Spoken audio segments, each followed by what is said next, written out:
Okay, welcome back, everyone.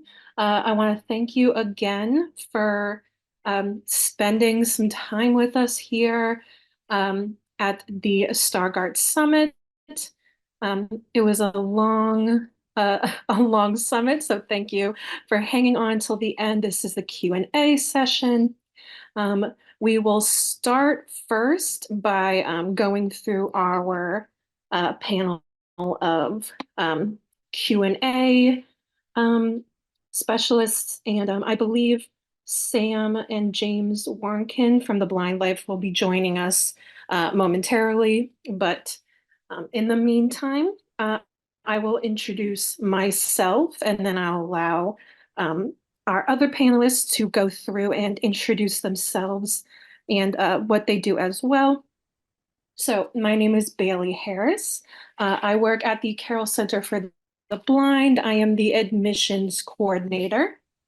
So I do a lot of work with Tina, who just spoke with us about the admissions process and getting to find and listen to stories and help people from all across the country to some over the world. So I will be answering any questions any people have specifically about the Carroll Center and the programs we offer. And now I will turn over the mic. Can you hear me? Oh, perfect, perfect. I will turn over the mic. Why don't we start with you then, Sam? I'm not sure if Sam is here, but I'll introduce myself. My name is James Warnken. I am based out of Northeast Ohio, and I have been working in the digital marketing space for the last 8 years and the digital accessibility space for going on the last 4 years now. And so I'm combining all of my experience in tech and lived experience with Stargardt to help make the online space more accessible for everyone. Wonderful, thank you. And we'll go on next to Angela. Sure, this is Angela Bowman. Apologies, I can't seem to turn my camera on. I'm the science advocacy lead at the Foundation Fighting Blindness. I am a PhD trained scientist in retinal degeneration research and stem cell biology. And now at the foundation, I have a small portfolio of genes that I intellectually oversee. And coincidentally, or maybe not so coincidentally, my husband has Stargardt disease. I'm enjoyed the panels today very much and excited to answer your questions about research. Awesome. And last but certainly not least, Julie. Hello, everyone. I am Julie Gritzbacher. I am the Director of Patient Advocacy and Population Health Initiatives at Prevent Blindness. So I can answer any questions you have about Prevent Blindness and our resources that we have, as well as about the Aspect program, which is an advocacy training program for those who have visual impairment and blindness, as well as their allies. Awesome. So thank you guys so much for taking the time today. I know that we have over 100 questions, so I'm going to try and go through, pick a variety from, the start of the summit to the end. So let's get started with, let's see, something that perhaps Angela might be able to answer. So this says, for someone who is diagnosed in 30s, what are the precautions they can take, especially in terms of food and screen exposure? Sure, thanks for the question. Happy to answer that. In general, all of the things that make for healthy living are also things we recommend for people with Stargardt and other inherited retinal diseases. Eating healthy, exercising, and avoiding smoking, I would say, are the top ones that come to mind. There has been some research into blue light from screens, but I would say currently it's inconclusive if that is damaging or not. Some studies said it was, some studies said it wasn't. So really there needs to be more research there. Health as I said, everything you do for your normal health, getting enough sleep, your mental health is also very important, and managing your stress levels. Awesome, thank you. And let's see, probably to tag along to that, is there a chance with future gene treatment that the disease can be reversed and vision will be improved? That is a tricky one, and of course, the Holy Grail. So really, when we think about treatments, and whether or not they are likely to reverse the condition and lead to restored vision, gene treatments, as we currently know them, are very unlikely to lead to vision restoration for Stargardt disease patients. And the reason for that is if the photoreceptors in your eyes, which are the cells that sense light, have degenerated and are no longer there, providing a gene therapy wouldn't be beneficial because there aren't cells there to receive the therapy.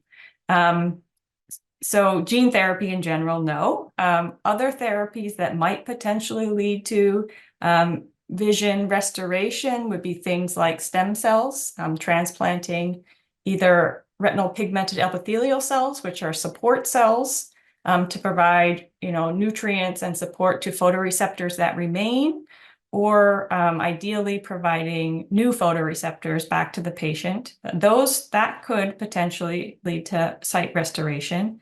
As could optogenetics, which one of the panelists talked about earlier. Dr. Commander talked about in the clinical trials. It wouldn't give 20/20 vision back, and depending on the type, might not give color vision back, but it can give light perception back to folks that are completely blind. And then, of course, retinal prosthetics, which really weren't discussed at all today, could give vision back, again, really for late stage disease patients, I would say. All right, thank you so much.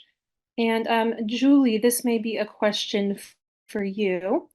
I have Stargardt. My daily multivitamin lists vitamin A as beta carotene and shows that it is 30% of the recommended daily value.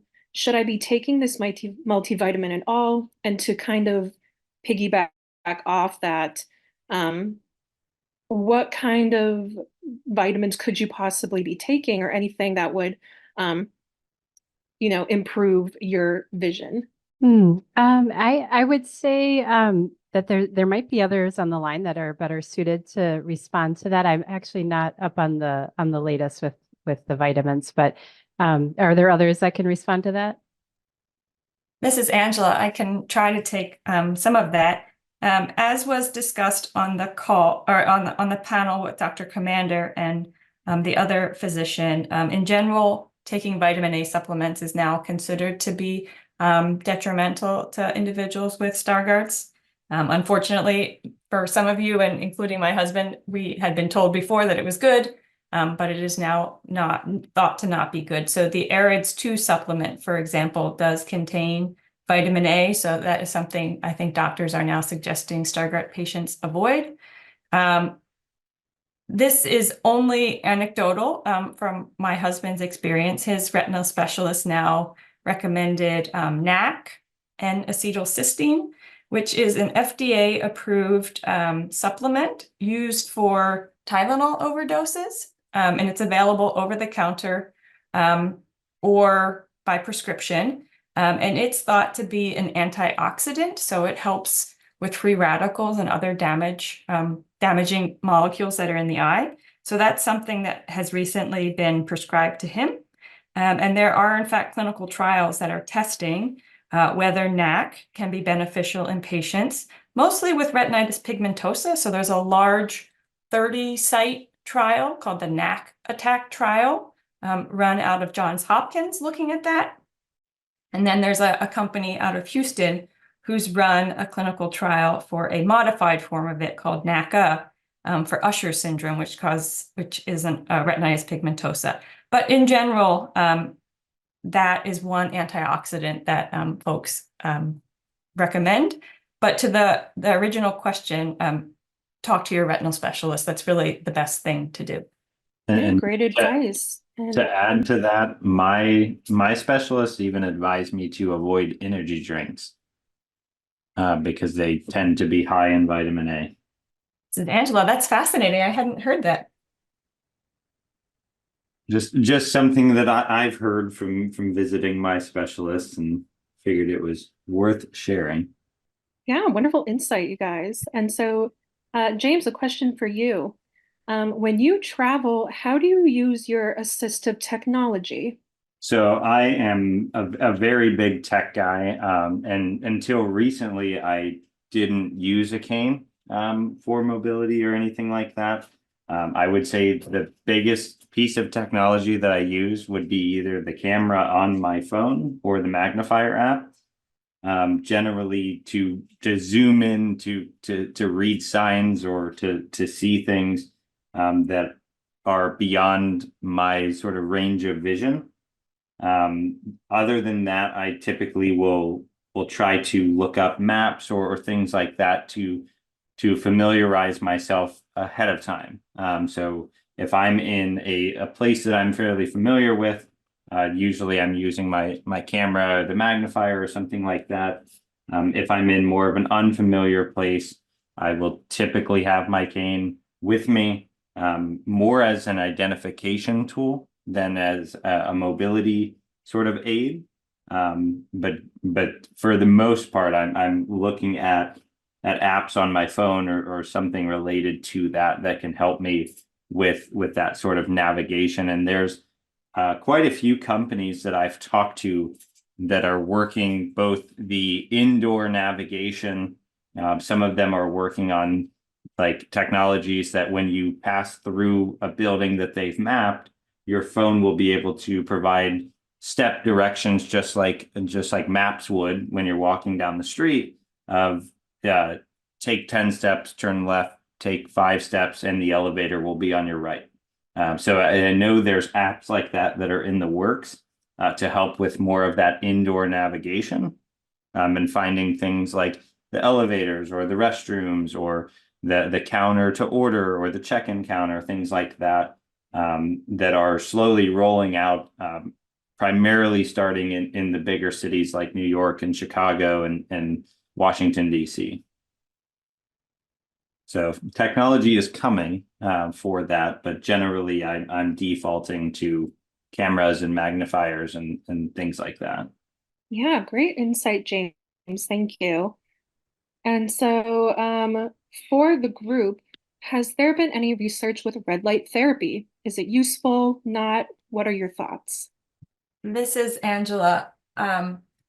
We always view peer-reviewed studies as the gold standard and the minimum bar for something we would consider, of potential benefit to patients. And I have not seen any peer-reviewed articles suggesting that red light therapy is beneficial for Stargardt's patients. Okay, wonderful to know. And so let's see. Now, James, back to you. What apps are most helpful for navigation, indoors or outdoors? A great question. It depends where you're at geographically. There's apps out there that I would recommend looking into that are working on that. The main ones that come to mind are Here, See, Mobility, and Right Here. But then you also, for outdoor, have apps like Oko. You have things like Seeing AI and even improvements on the magnifier apps within iOS, getting better, getting smarter, and some of them now integrating with AI like Be My Eyes, to be able to provide more of an augmented assistant to detect door signs and whether or not it's open or closed, or if there's certain signage or things like that. So the main ones for the navigation, like I said, are Right Here, Oko, Here, See, but there's additional ones out there. Sam has covered a lot of them across his social channels, but there's a whole world of accessibility apps. One of them that I think most people are less familiar with that I'll share is called Menus for All.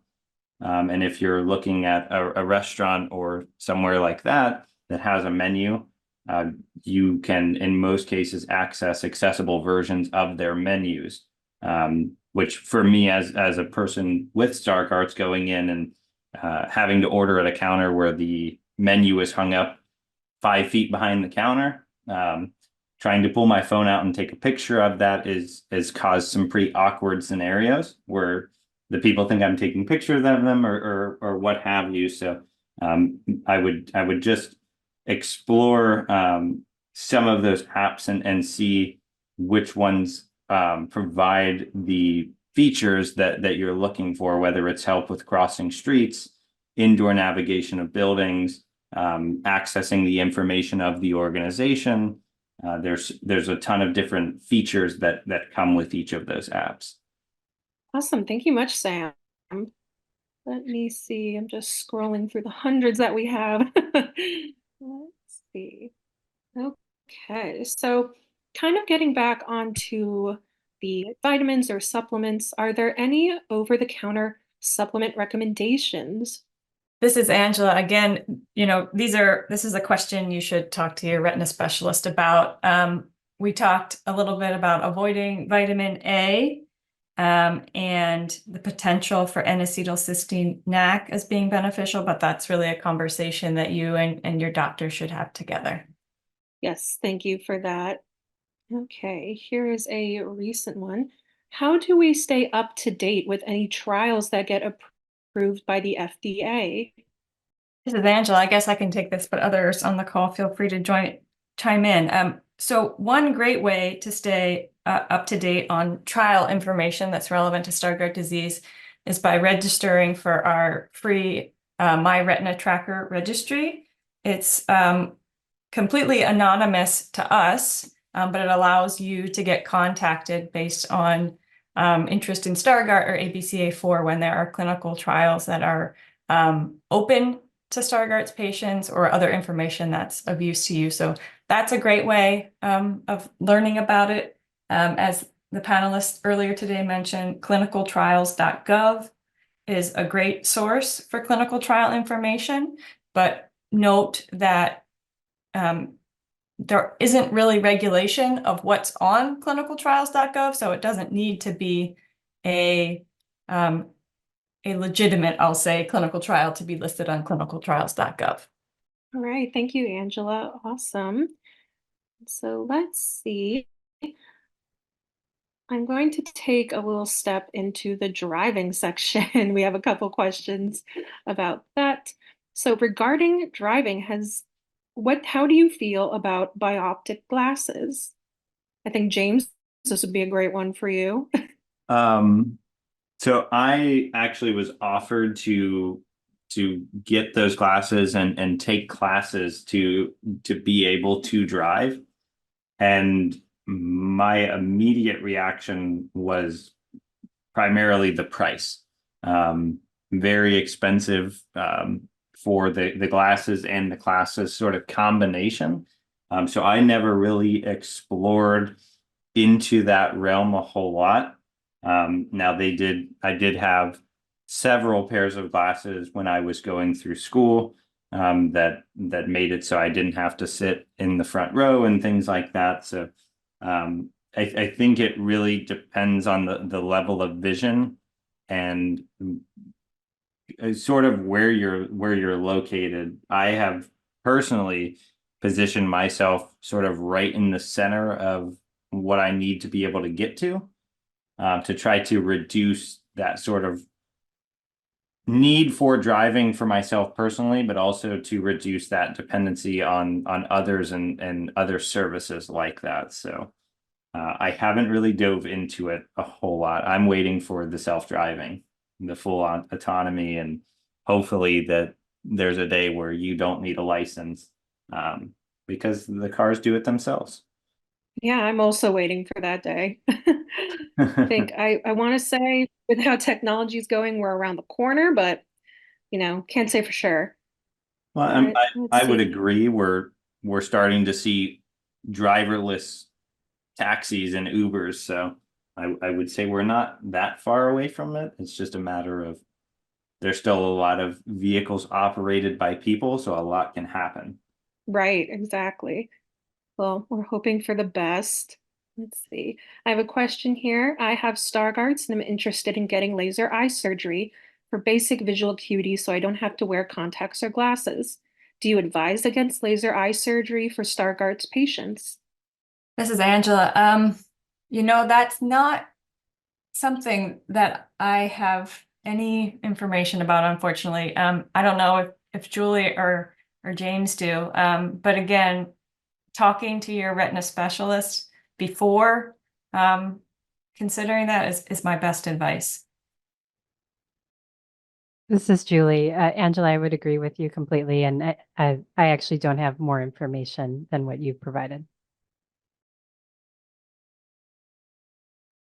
All right, no problem. Let's see. Here's a just a general question that we've actually had a few people ask. Should you avoid blue light? And Bailey, this is Angela. You unfortunately muted about halfway through your question. oh, I'm sorry about that. Let's see. So it was just a general question about should you try to be avoiding blue light and sunlight? This is Angela. As I said earlier, there have been some studies looking at blue light and whether it is damaging to Stargardt patients specifically. And currently the research has been inconclusive. There hasn't been a consensus among the studies done as to whether or not it is bad. Certainly wearing sunglasses, UV protecting sunglasses when you go out, or a ball cap or a hat with a brim is definitely something that's recommended for IRD patients. And in fact, all of us should be protecting our eyes. And I want to jump in here because I've tried the blue light glasses, and I didn't personally notice much of a difference. For me, the biggest difference maker, because I work on a computer all day doing digital accessibility, the biggest difference maker for me, as I'm losing my vision, has been adapting to screen reader technology and sort of taking some of the strain off. For me, I experience a lot of fatigue by the end of the day, most cases resulting in headaches and migraines. And as I've integrated the screen reader, even for just longer reading, if I'm reading an article or emails or things like that, it does help sort of take some of that strain away, to where I'm not feeling as fatigued or getting as many headaches as I was previously. Awesome, great input. Here I have a question that I would love to know the answer to. I live where there are rattlesnakes, and the fear of not seeing one when I need to prevents me from doing a lot outdoors. Would you have any suggestions to adapt? I feel like this is a great technology question, maybe, or This is Angela. I don't have a technology answer, but in fact, my husband and I do a lot of hiking, and he will tell you that I saved his life from a rattlesnake once because we were hiking in California and it was stretched right across the path. And I think he was relieved to know that I would respond coolly in a situation and not just run away screaming. But I do know that he hikes with hiking sticks partially for that reason. I'm not sure that it's, a permanent or like it would really solve the problem, but at least perhaps it would alert him to the fact that there was one there. yeah, absolutely. No, I think that's a great way of one of those more less expensive techniques. Let me see. So we have another question that says, where can I get better training on how to use these devices? Especially if you are older and have no kids to help. So I can answer part of that, and James may be able to answer also. But I know at the Carroll Center we do offer a large technology course where we teach how to use certain devices. Our big ones are if you need help with apps on your iPhones or Androids or anything in our Carroll store.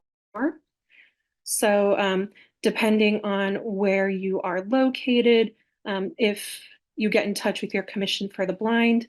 They will reach out to us, and we can always discuss ways to do either remote learning or, depending on, again, where you're located, coming in and having our instructors help you out with learning these. Yeah, and all I'll add to that is a lot of places have localized organizations. So I'm in Northeast Ohio, and we have an organization called the Philomathian Society for the Blind. When I was first diagnosed, that was who my mom contacted to. It wasn't technology services, it was more for Braille reading and writing and navigation with a cane and all of that kind of stuff. But organizations like that absolutely can provide that support. Other than that, I do know that there is an ATAC program in each state. Some states have more than one. A lot of them are located at universities, and those are, from my understanding, a place to get a hold of assistive technologies or devices, but also to learn how to use them. From my experience, there's so much out there. There's so many options, even like looking at something as small as the screen reader category. There's like 10, if not more, options for screen reader, and trying to find the one that fits with your operating system and has the personal preferences and customizations that you're looking for can be a little bit exhausting, but also expensive. And so finding that ATAC program or something similar to that close to you might be a good way to sort of experiment with those options without having to fully commit every single time. Because I know from experience how frustrating that can be to try something out and it not work the way that you had read about or heard. And now you're just kind of stuck with it. Yeah, absolutely. Thank you, James.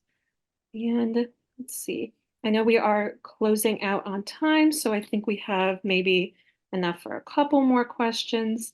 So one of which is, has there been any discussion about Gildo retinol, ALK-001? Do we have any hope for this medication? This is Angela. I can take that one. Dr. Commander did talk about it a little bit on the panel on research. So that compound, which is being developed by Alkeus, is a special form of vitamin A. It's a deuterated form, and if you remember from high school chemistry, it swaps out a normal hydrogen for a slightly different hydrogen. And in this case, it makes it unable to form toxic dimers of vitamin A, which are part of the pathological mechanism of Stargardt's disease.